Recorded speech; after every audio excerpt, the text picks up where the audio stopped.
Hello అండి, welcome to JJ food world. అటుకులతో ఈ విధంగా లడ్డు చేసి చూడండి. కమ్మగా నోట్లో వేస్తే కరిగిపోతుందండి. చాలా చాలా బాగుంటుంది. ఇప్పుడు ఈ లడ్డూని ఎలా తయారు చేసుకోవాలో చూద్దాం. దీనికోసం ముందుగా స్టవ్ పైన కడాయి పెట్టుకొని దీంట్లో 1 టేబుల్ స్పూన్ వరకు నెయ్యి వేసుకోవాలి. నెయ్యి కొద్దిగా వేడైన తర్వాత 1 కప్పు నిండుగా వెడల్పుగా ఉన్న అటుకులను అయితే వేసుకోవాలి. ఇలా వేసుకొని లో ఫ్లేమ్లోనే 2-3 నిమిషాల సేపు కొంచెం క్రిస్పీగా అయ్యే వరకు అయితే వేయించుకోవాలి. ఈ విధంగా అటుకుల్ని వేయించుకున్న తర్వాత వీటిని తీసి పక్కకు పెట్టుకోవాలి. ఇప్పుడు అదే కడాయిలో మనం అటుకులు తీసుకున్న కప్పుతోటే సగం కప్పు వరకు పుట్నాలు వేసి 1 నిమిషం పాటు లో ఫ్లేమ్లో ఫ్రై చేసుకోవాలి. వీటిని ఎక్కువసేపు అయితే ఫ్రై చేయొద్దండి. 1 నిమిషం పాటు లో ఫ్లేమ్లో ఫ్రై చేసుకుంటే సరిపోతుంది. ఇలా ఫ్రై చేసుకున్నాక వీటిని కూడా తీసి పక్కకు పెట్టుకోవాలి. ఇప్పుడు అదే కడాయిలో అటుకులు పుట్నాలు తీసుకున్న కప్పుతోటే సగం కప్పు వరకు ఎండు కొబ్బరి ముక్కలు కూడా వేసుకోవాలి. ఇలా వేసుకొని ఒక 2 నిమిషాల పాటు లో ఫ్లేమ్లో వేయించుకోవాలి. ఇలా వేయించుకున్న తర్వాత వీటన్నిటిని అయితే పూర్తిగా చల్లారనివ్వాలి. ఇవన్నీ చల్లారిన తర్వాత ఇప్పుడు మిక్సీ జార్ తీసుకొని ఇందులోకి మనం ముందుగా వేయించుకున్న పల్లీలు పుట్నాలని కలిపి వేసుకోవాలి.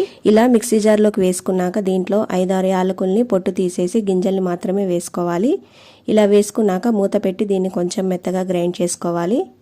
ఈ విధంగా గ్రైండ్ చేసుకున్న తర్వాత ఇప్పుడు దీంట్లో అదే కప్పుతో సగం కప్పు వరకు బెల్లంని తురిమి వేసుకోవాలి.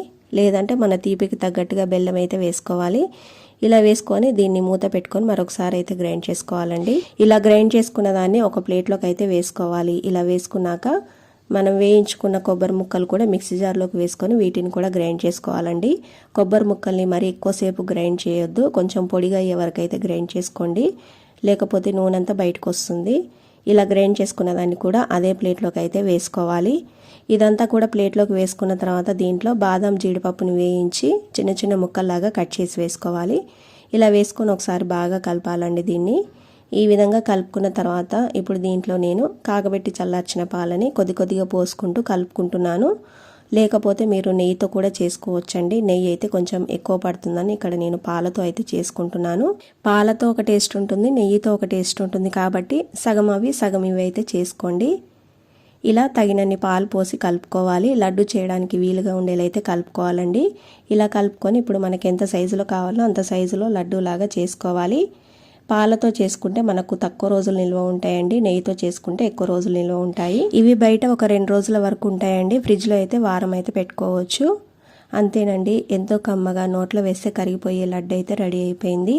చాలా చాలా బాగుంటుందండి. తప్పకుండా మీరు ట్రై చేయండి.